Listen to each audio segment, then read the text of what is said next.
Good morning. Sorry I'm a few minutes late. I went to turn my tablet on this morning and it had an update to do and it logged me out of Facebook and I couldn't remember my password, so it took me an extra minute to get here, so sorry. So kind of excited today. We're going to do spirit animals. I've had a couple people already reach out and say, well, I'm not really sure what mine is.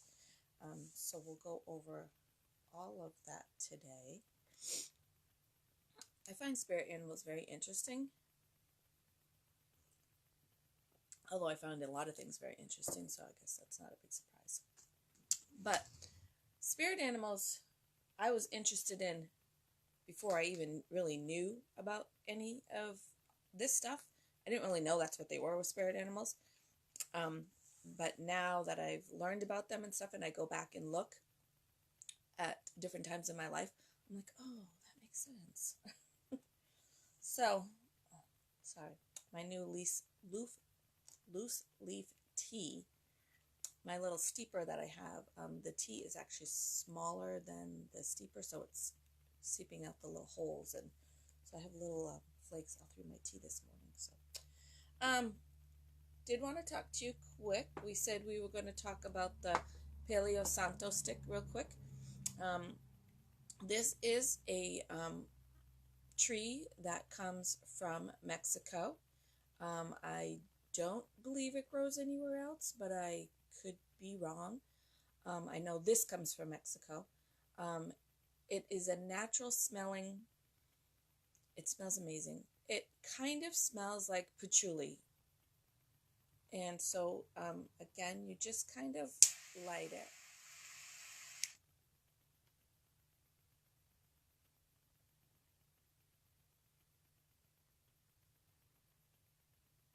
And then you blow it out, just like you would an incense. And it's going to let off that that smoke just like an incense or a smudge sage would. And it's kind of, I don't know if you can see it real well, but it is burning a little. Right. I didn't want to light it for a real long time, but the smell is amazing. They're like $3 on Sage Goddess, so they're super cheap, and my understanding is they last a really long time. So this is the first one I've had, so I'll keep you updated on it. Okay, so getting into spirit animals, because there's kind of a lot to cover. Pretty much a spirit animal can be any animal. I mean, it can be an elephant, a camel, a llama, an alligator, a spider, an ant, a bee, and everything in between. Scorpios. Pretty much, if it's out there on the planet, it can be a spirit guide. Spirit guides, the biggest thing I think is you just kind of have to go with your intuition on what your spirit guide is, because there's not a map that's going to show you this is your spirit guide. On Facebook, there's all kinds of those tests, like what's my spirit animal, what's my spirit guide, and all those things. I really don't, I mean, they're fun to do, but I don't really go by them very much. Sorry, my allergies are crazy today. So I don't really go by them very much, but they're fun to do on Facebook. So yeah, just go with your intuition, and you can have multiple spirit animals, and you can have spirit animals that come in and go out at certain times. So just for an example, for the longest time, I loved the wolf. And everything was wolves in my house. I mean, everything in my house was wolves. And wolves kind of stand for that you have the lone wolf or you have the pack wolf. And so it's kind of that like decision. You can be a lone wolf, but wolves generally want to be in a pack. They're made to be in a pack. So that's kind of the scenario that's going on with a wolf. So like when I was single and I didn't really have a big group around me and I didn't have a lot of friends or anything like that, I think I was drawn to the wolf. Again, I didn't know this at that time. The other thing the wolf stands for was trust. And back then, I had a lot of issues with trusting men and trusting my own decisions. So, I think that came into play for me a lot. And then it's weird because I got with Eric and my husband now, and I had been collecting wolves for probably 10 years or so. And Eric and I had been together for a little while, and I just got up one day and I'm like, I don't need these anymore. And I packed up all my wolf stuff and put it away. And I think that was because I had found my place where I was supposed to be. I had my pack, and I was trusting Eric, and I was trusting myself, and so that kind of how that seems to make sense to me. So that seems like the wolf just kind of went away. He wasn't really something that I was drawn to anymore. And I didn't know why at the time, but going back and learning about spirit animals later, it made sense to me. One of the other ones that has just recently come to me is the owl. And I've never really been drawn to the owl. And I love all animals. All animals. So it's, for me, spirit animals, I'm like, they're all mine. But an owl. And so I've never really been drawn to it before.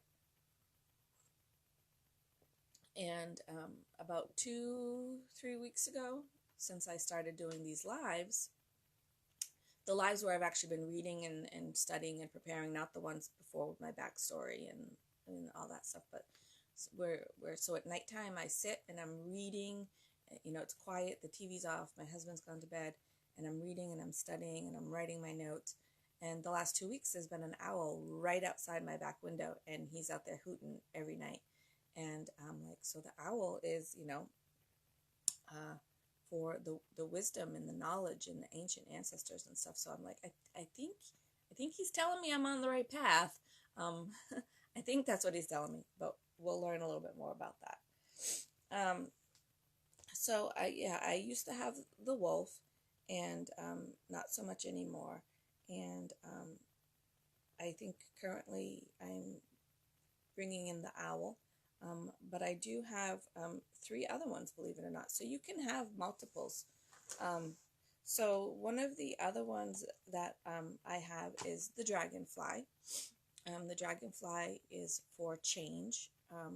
And that doesn't just mean like change is coming, because honestly, every day change is coming. The dragonfly is more like the flexibility to adjust to change. And that, again, doesn't even mean that I accept change gracefully, because sometimes something changes and it throws me for a loop. Just means that I adjust well to it. I may not like it. It may throw me for a loop, but I can usually just pick up and just keep going. I may bitch and moan about it, but I can just pick up and keep going. So to me, that's what the dragonfly is about. It's just that being able to just kind of go with it, personality. And the dragonfly I've had as long back as I can remember. But I think that's more, it's a personality trait, spirit animal for me, more than like the wolf was more of a guide. He was telling me something, and now the owl is here and he's kind of telling me something. So I think, that's what I mean. Guides can come in and out. You can have multiple guides. You can have ones that stick with you, your whole life. So there's really no rule. The biggest thing is, if you have one, is to just learn what it's trying to tell you, its message, and see if that fits. So the dragonfly, yeah, I adjust quickly, and I can be pretty flexible. Again, doesn't mean I always like it, doesn't mean I'm always happy with it, but I can take it and just keep going. It doesn't stop me. It doesn't, doesn't throw me for a loop enough that I can't cope with things. I think that's part of being an event planner is, you know, you have to just be ready to, if something goes wrong, you have to be ready to just jump in and have plan B, C, D, E, F, and G, just in case something goes wrong. So the other one that I think I have two more. One of them is going to be in this other book we're going to go to, which is going to be one of my main ones. But when I was kind of sitting here writing my notes and stuff last night, I kind of thought I was writing through, and I wrote about the dragonfly and the wolf and the owl. And then I was like, you know, I think I have another one. And if you think you do, you probably do. And it's one that people I don't think of. It's a dog. I've always had a dog. When I was a child, I had a dog that I was very attached to. And then I had my husky that I was very, very attached to. And now I have my little Navy dog who's sleeping behind me on the couch that I'm very attached to. And so I think a dog, you know, is part of my spirit animals, just as a cat could be. And the dog is just for, you know, that unconditional love. And it just shows me that not only can I receive the unconditional love, but I can give it back as well. So I think that's just a really good message from our puppy friends. So, and I know I have a lot of people out there who are dog people. So, you know, that's just a sign that you can give and receive unconditional love. And I think that's just a nice meaning in there. So I'm going to go to my binder. And this is, anytime I come across an article that I think is interesting, I print it out because I don't always have time to read them right when I see them. And sometimes I start reading the article and it gets pulled right out and goes in the trash because it's just garbage. Other times I read them and go, well, that was interesting, but it wasn't really anything too new or exciting. So again, it might go to the garbage. Other ones I've just had in here and I keep them and I go back to them and read them over and over again until I feel really comfortable with them. And then I might get rid of them, but I usually don't get rid of them. I might need a bigger binder pretty soon.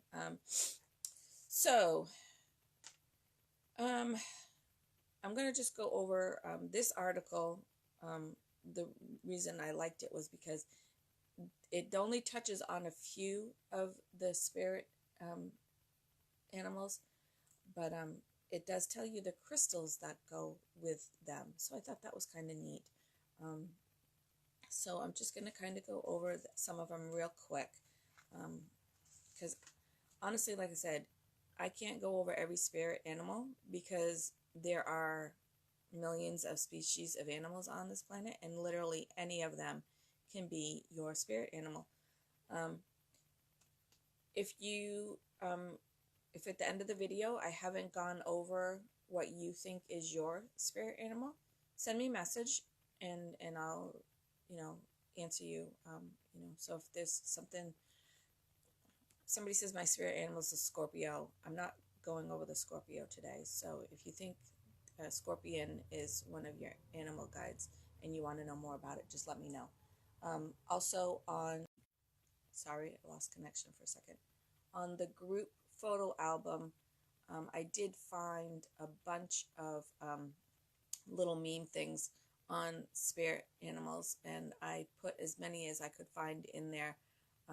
So there is and they don't have a lot of information, just a little bit. But I think if you read, for example, I know somebody who loves the elephant, and if she clicked in and read the meaning on the elephant, I think she would just go, yeah, that fits. And then, you know, if you want to learn more, which I encourage you to learn more, you know, I can certainly help you with that. Or you can always just use Google. You know, sometimes that's what I do. I don't know, I use Google. Though if you do use Google, sometimes the articles that pop up are just, like I said, they're just garbage, or they're just those, you know, meme Facebook tests, find your spirit animal. I wouldn't put a whole lot of value into that. But really, mostly for your spirit animal, it's going to be your intuition. If something's calling to you, if you've seen something a lot that you've noticed, if something's come to you in a dream, anything like that. So, and I think people say, I don't know what my spirit animal is. You do. You just have to think about it for a second. What is the animal that you're drawn to? What is an animal that you see all the time? You know, things like that sort. And the answer's right there. It's just sometimes we don't always pay attention. Like with the owl, I didn't put it together at first. And then all of a sudden I'm like, oh yeah. Just about the time I started doing these lives, that owl popped up every night when I was studying, and he just sat out there and hooted for me. All right. So real quick, I'm just going to go over these because, like I said, I can't go over every single one of them. So the first one I'm going to go over real quick is just the alligator. So if your spirit animal is an alligator, it's just a symbol of primal earth energy. So anybody that identifies with that is going to have incredible powers of patience, perception, wisdom, and determination. And a good stone gem to work with would be a skeletal quartz. And again, if anybody says, well, that's me and stuff, and you want to know more about the crystal, I can help you with that as well. So again, just you got to let me know that you're interested, and I'll certainly answer everything that I can answer. So going to move on to the ant. Obviously, you all know the ant is very small, but he possesses immense strength. So anybody that, you know, kind of resonates with that is going to be loyal, diligent, capable of accomplishing any goal. And you would want to work with ametrine. And I will tell you right now, I'm probably not pronouncing a lot of these stones correctly, but I'm giving it a shot here. The other one for an ant is dumortierite. And again, not saying that right. So if you are interested in that stone, I can type it out and spell it for you and not say it. Moving on to the badger. The badger, nothing gets in your way. You're very persistent. You possess a high level of independence, will, and determination. And you would want to work with a red amethyst. The bear. I know I have a couple bear people out there. Courage and strength. These are the gifts of the bear. If you identify with the bear, it's a powerful and assured, capable of exceeding roles of leadership. And you would want to work with Howlite. Howlite. Howlite. Pretty sure I got that one right. The bear is a lot of these, you know, you'll see in our, what I say our culture, I guess metaphysical culture, I'll say. But you'll see these same animals in Native American and Chinese and all, you know, you learn about all the different countries and cultures, you'll realize that we really celebrate and honor the same things, just in a little bit of a different way. Bumblebee. I know I have at least one bee person out there. A bee person is responsible and hardworking, but knows how to stop and smell the flowers. So a beneficial stone for a bee is a vanadinite. Vanadinite. Telling you, I'm not getting these right. All right. Butterfly. So butterfly is kind of one that I thought maybe I had for a little while, but it didn't stick around for very long. So it probably was just more of a message for me. And so he didn't stick around very long. He was only with me for a little while. Butterfly brings forth energy of prosperity, transformation, happiness, and vision. And again, I think the butterfly came to me right around the time that I moved in with Eric. And so I think he was just giving me that message of that happiness. So, you know, they can come in and go out. Those who identify with the butterfly are light in spirit and attuned to the beauty of nature. And they would benefit from working with a pink opal. On to Mr. Crab. My daughter used to like to have hermit crabs, so maybe that was a message for her. A crab is an intuitive, sensitive, and protective creature. Those who resonate with the crab possess incredible powers of perseverance and are able to easily achieve their goals through hard work and dedication. And they would benefit from working with a ruby. So we're going to go on to my number one spirit guide, spirit animal. Sorry, I keep saying that incorrectly, and I apologize. Spirit animal. The number one for me right now is the crow. That's what's resonating with me. That's what I'm drawn to. I see them everywhere. Of course, everybody says I see crows everywhere too, but it's not just the visual. It's the I'm very just drawn to them right now. You'll see crow stuff all over my house. But on that, you'll see butterflies, you'll see birds, you'll see all kinds of, I got a little figurine of a squirrel. I mean, I love animals, so you're going to see a lot of animal stuff in my house, but you'll see a lot of crow things in my house. And a crow is a symbol of courage, transformation, high perspective, and spirit realm connection.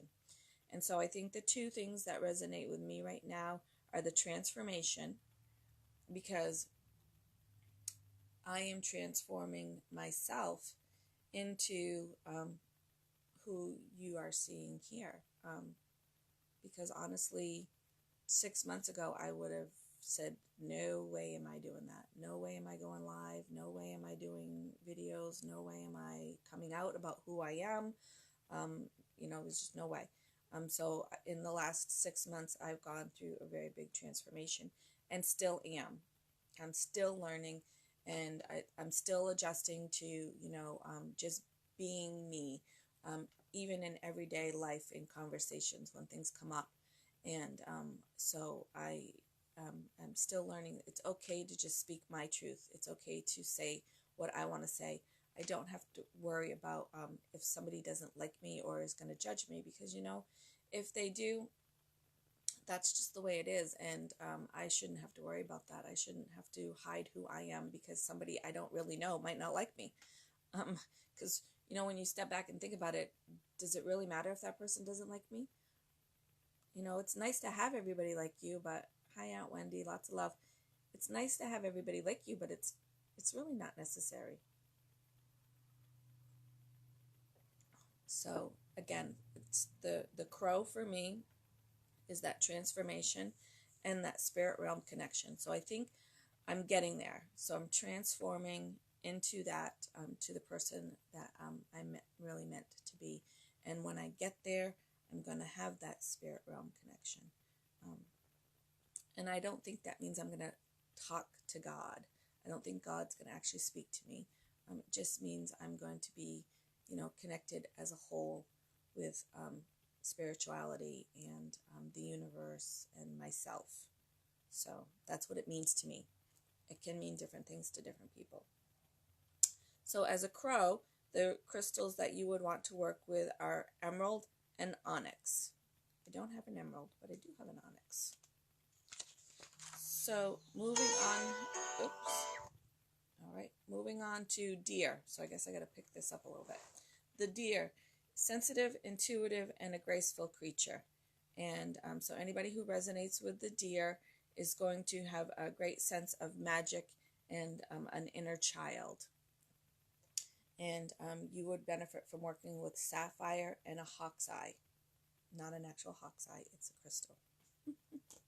Don't go ask in the store if you can have a hawk's eye. All right, moving on to the dolphin. Dolphins are happy, playful, and wise. So if you resonate with that, you're going to be both in a world of emotion and intellect. It's not a bad sign. And you are going to want to work with aquamarine. And again, I know I'm going through all these very quickly. So if there's anything that resonates with you or anything that I didn't cover, just send me a message, and we'll work it through, and you'll know your spirit guide, your spirit animal. I keep saying that wrong. I'm so sorry. So moving on to the elephant. I know I do have at least one elephant person out there.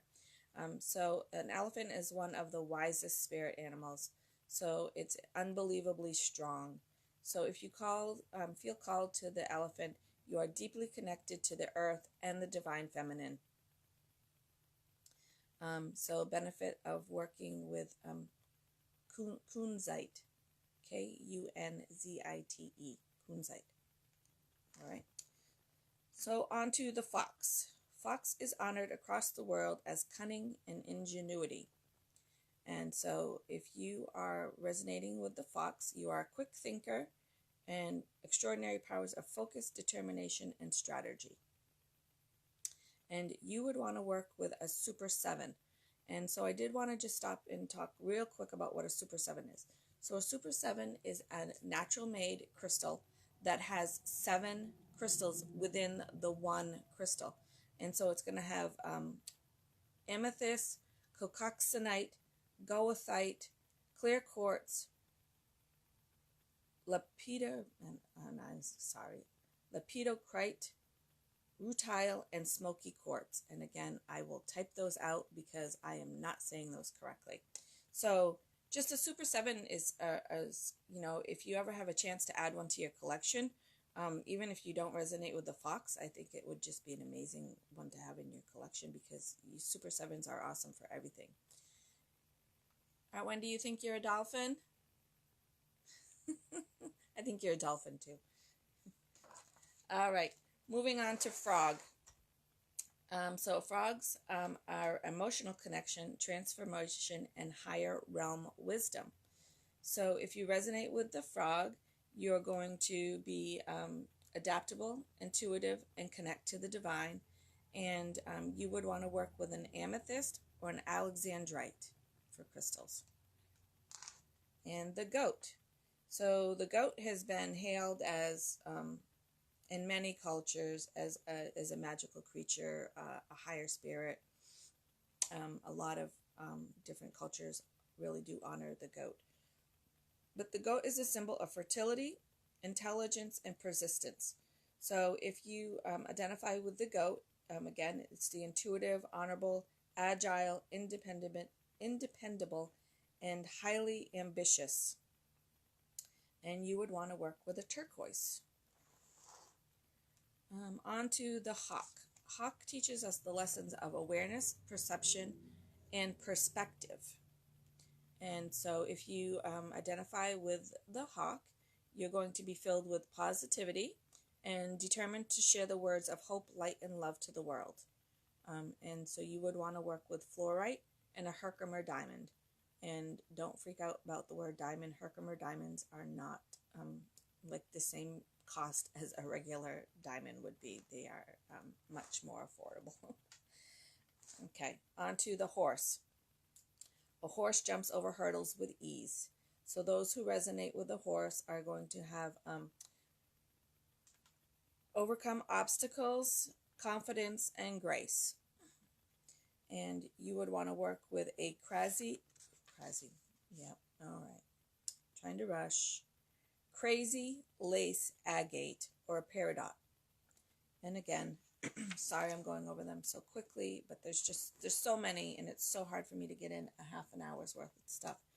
A hummingbird. A hummingbird is an animal of persistence and making dreams come true. They are agile and energetic. They are joyous and affectionate. And you would want to work with a Pedersite. The lion, the mighty lion. Lions represent strength, assertiveness, and personal power. So if you resonate with the lion, it would be bravery, outspoken, and strength to fight. And you would want to work with a sunstone or a chariot stone. Panther. So a panther is kind of the master of disguise. Elusive, mysterious, so I do have quite a few cat people out there. I don't know if anybody necessarily with the panther itself, but I do know there's quite a few cat people out there. And you would want to work with carnelian stone. And onto the other cat. So we've got the lion, the panther, and now the tiger. And so the tiger is elegant power. Fiery creature is master of the hunt. You would be deep need for independence. And so you would want to work with a tiger's eye. And I do have 2 of them. So on to the last one for in here, for this article that I read, was the zebra. So the zebra is quick. The zebra is quick, community-oriented, and very instinctive, stunning and unique. You would be inventive and one of a kind, and you would want to work with an onyx. So again, I know that was quick, but like I said, literally any animal on our planet, insects included, can be your spirit animal. And so there's just no way physically possible that I can go over every single animal on this planet. But if you really think that you don't know your spirit animal, like I said, just comment to me or private message me, and I will help you figure it out. And, you know, again, I think sometimes people get caught up like, well, I see this and I see this and I see this and I don't really know. And again, they can come and go. They can be kind of just more of a messenger sometimes. I feel a lot of us usually do have 1 or 2 that kind of stick around and have a role to play in our lives. Like for me, it's the dragonfly, because what the dragonfly represents is part of my personality. And so that's just going to stay with me. But some of these other animals, the spirit animals that I've had, you know, they came in, there was a lesson, there was a message, and then once I finally figured out what it was, they've kind of moved on, and I don't need them anymore. So don't overthink it. If there's something that's calling to you, something that you see often, you know, and like you're like, oh, all of a sudden I've just been seeing a blue jay. It's at my window every single day. I don't know where it came from, and it's just there every morning. He may just have a message for you, or it, you know, there could be some deeper meaning, but just don't overthink it. Spirit animals, for me, are one of these things that, like, astrology we have to learn about, and the moon cycles we have to kind of learn about to understand them and stuff. And spirit animals are one of those ones where there's really not much to learn besides the message that they're bringing us. We don't have to study or think it or figure it out. They're just there, and we just have to be open to seeing them. So I don't think you have to think about it. I think you just have to be open to receive the signs that are there. I think that's it for today, because I have to go to work. I can't be late. I've been late twice this week already. I'd rather stay here with you guys. But, all right, so spirit animals. And if you need any more information, just message me, because I want to help you help yourself. All right, real quick on the, I had posted the giveaway for anyone that added 3 people in 3 days. And unfortunately, I didn't have anybody add anybody. So maybe next week we'll try it again, and I'll change it up, see what happens. All right, with that, my lovely ladies, have an awesome day. Be kind, and try to share something with somebody today. Try to educate somebody on something. Lots of love. Bye.